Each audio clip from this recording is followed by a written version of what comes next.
High, welcome to Sally math classes. चला शिकूया math एकदम साध्या आणि सोप्या पद्धतीनं. ह्याच कन्सेप्टवर आज आपल्याला शिकायचं आहे 10वीचा पायथागोरसचा चॅप्टर आहे. त्याच्यामधला पायथागोरसचा थेरम ज्याचं स्टेटमेंट दिलेलं असतं. हो, पण काय माहिती का, सगळ्यांना थेरम ही गोष्ट खूप अवघड वाटते. खरंच तेव्हा थेरम अवघड असतात का? नाही, एकदम सोप्या पद्धतीने शिकवण्याचा मी प्रयत्न करणार आहे. पण ह्या अगोदरचा एक थेरम आहे similarity of right angle triangle. तो थेरम जर तुम्ही बघितलेला नसेल तर प्लेलिस्टमध्ये तुम्हाला मिळून जाईल. त्या थेरमची तुम्ही स्टडी करा, त्यानंतर ह्या थेरमची स्टडी करा, म्हणजे ते तुम्हाला सोपं जाईल. काय असतं थेरम? थेरम म्हणजे दिलेलं एक स्टेटमेंट, त्या स्टेटमेंटमध्ये एका क्लोज्ड फिगरबद्दल बोललेलं असतं. कधी राईट अँगल ट्रायंगल, कधी फक्त इक्विलॅटरल ट्रायंगल, कधी सर्कल, कधी क्वाड्रिलॅटरल असं बोललेलं असतं. त्याच्यावरून क्लोज्ड फिगर करायची, त्याचं नाव द्यायचं आहे. जसं की ह्या स्टेटमेंटमध्ये इन राईट अँगल ट्रायंगल असं म्हणलेलं आहे, त्याच्यामुळे आपण राईट अँगल ट्रायंगल काढला. परत काय असेल, the square of the hypotenuse is equal to the sum of squares of remaining two sides. Hypotenuse कोणता आहे? तर हायपोटेनियस स्क्वेअर म्हणजे AC square equal to sum of म्हणल्यानंतर प्लसच येईल आणि प्लसच्या साइनचे इकडे आणि इकडे कोण असेल माहिती? रिमेनिंग टू साइडचे स्क्वेअर म्हणजे AB square plus BC square. हे झालं आपलं गिवन आणि टू प्रूफ. गिवन काय झालं? In triangle ABC. पण हा साधा ट्रायंगल आहे का? नाही, राईट अँगल ट्रायंगल आहे, त्याच्यामुळे angle B is equal to 90 degree. आणि 90ची मार्क करायला विसरायचं नाही, हो का? आणि टू प्रूफ काय करायचं? Hypotenuse square AC square is equal टूचं साइन द्या, सम ऑफ प्लसचं साइन द्या. इकडं कोणतं लिहायचंय? Square of remaining two sides. Remaining two sides कोणते? AB आणि BC आहे, त्याचा स्क्वेअर. पण हा प्रूफ लिहित असताना आपल्याला कन्स्ट्रक्शनची गरज पडणार आहे, कारण ह्या अगोदरचा थेरम जो आहे तो similarity of right angle triangle आहे. त्याचाच यूज करून आपल्याला हा थेरम प्रूव्ह करायचा आहे. त्याच्यामुळे आपण काय केलं? Draw BD perpendicular to AC such that A', काय केलं आपण? BD perpendicular. लक्षात ठेवा बरं का, छोटे छोटे चूक असतात, पण इथं परपेंडिक्युलरचं साइन हे कंपल्सरी आहे, ते द्यायला विसरायचं नाही. मग कन्स्ट्रक्शन असेल draw AD perpendicular to AC such that A', D', C. सोपं आहे की नाही? एकदम सिंपल आहे ना? जर तुम्हाला हे गणित आवडत असतील तर चॅनलला सबस्क्राईब करा, जेणेकरून तुम्हाला नवीन नवीन येणारे व्हिडिओ लगेच कळायला चालू होतील. आणि हो, हे जे व्हिडिओ आहे ते तुमच्या मित्रांना वगैरे शेअर करा आणि मध्ये स्किप करून बघू नका. एक भाग बघा, थोडंसं थांबा, क्लोज करा व्हिडिओला. तेवढंच गिवन टू प्रूफ कन्स्ट्रक्शन आपल्याला लक्षात येते का नाही बघा.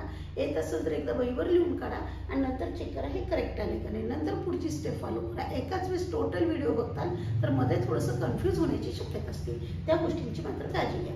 ज्यावेळेस प्रूफ करायचं आहे, लक्षात ठेवा सिमिलॅरिटी ऑफ राईट अँगल ट्रायंगलचा यूज करायचा आहे. ही बेसिक ट्रिक आहे, ही एक गोष्ट आहे जी तुम्हाला तुमच्या माइंडमध्ये फिक्स करून ठेवायची आहे. तर घेताना कोणते घ्यायचे? तिथं टोटल किती ट्रायंगल्स आहे? 3. तर घ्यायचं आहे वरचा छोटा ट्रायंगल मोठ्या ट्रायंगलला सिमिलर आहे. छोट्या ट्रायंगलचं नाव कसं असायचं? A अँगलपासून. Triangle ADB is similar to triangle ABC. बरोबर आहे? ट्रायंगल ADB हा झाला छोटा, सिमिलर टू ट्रायंगल ABC हा झाला मोठा. रिझन काय? Similarity of right angle triangle.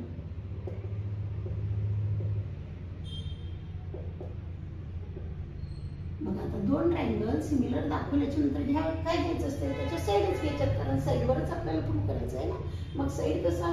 Ratio असा आहे, न्यूमरेटर आणि डिनोमिनेटर मध्ये करस्पॉन्डिंग साईड घेतो आपण. AD upon AD is equal to BD upon BC is equal to AB upon first last आहे AC CS ST, corresponding side of similar triangle. पण मला तिन्ही रेशोची गरज नव्हती, मला दोनच रेशो पाहिजे होते. पण ॲक्युरेट रेशो मला कळत नव्हते म्हणून मी तिन्ही लिहिलेले. तर आता तसं मी त्यातला फर्स्ट आणि लास्ट खालच्या साईडला घेत आहे. तर फर्स्ट अँड लास्टच का घ्यायचा? तर आपल्याला त्याच्यामध्ये AB डिनोमिनेटरमध्ये आणि AB एकदा न्यूमरेटरमध्ये. आणि देअरफॉरचं साइन एवढ्यासाठी दिले की ह्याच्यातनं मी दोन रेशो खाली घेतलेले आहेत. क्रॉस मल्टिप्लिकेशन करताना करायचं AB square is equal to AD into AC. असेल इक्वेशन नंबर 1. सेम त्याच पद्धतीनं मी छोटा ट्रायंगल मोठ्या ट्रायंगलला सिमिलर घेणार आहे आणि घेणार triangle BDC similar to triangle ABC. BDC is similar to triangle ABC. हे कुठून आलं परत? Similarity of right angle triangle.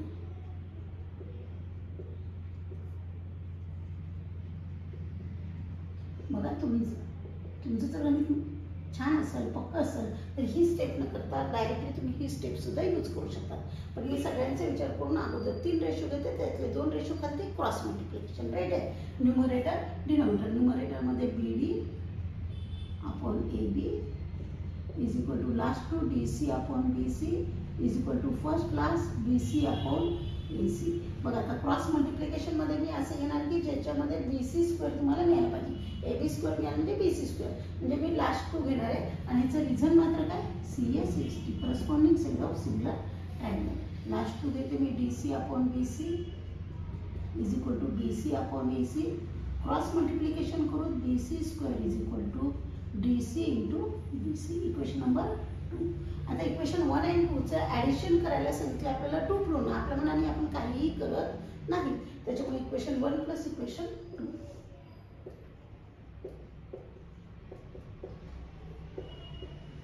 Left hand side plus left hand side म्हणजे लेफ्ट हँड साइड काय, AB square plus BC square, AB square plus BC square is equal to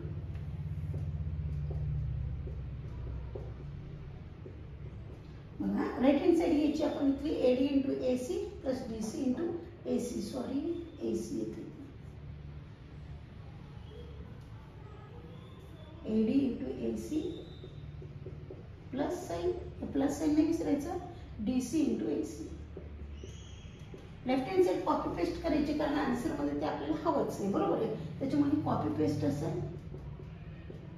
right hand side मध्ये हे plus पासून group पडलेले असतील आणि दोन्ही ग्रुपमध्ये AC तुम्हाला डबल दिसत आहे, तर आपण AC ला बाहेर काढू आणि AC ला मी बाहेर काढते म्हणजे मी इथे AC वर हात ठेवते, AD दिसेल, पुढे गेल्यानंतर प्लस साइन, परत AC वर हात ठेवल्यानंतर DC.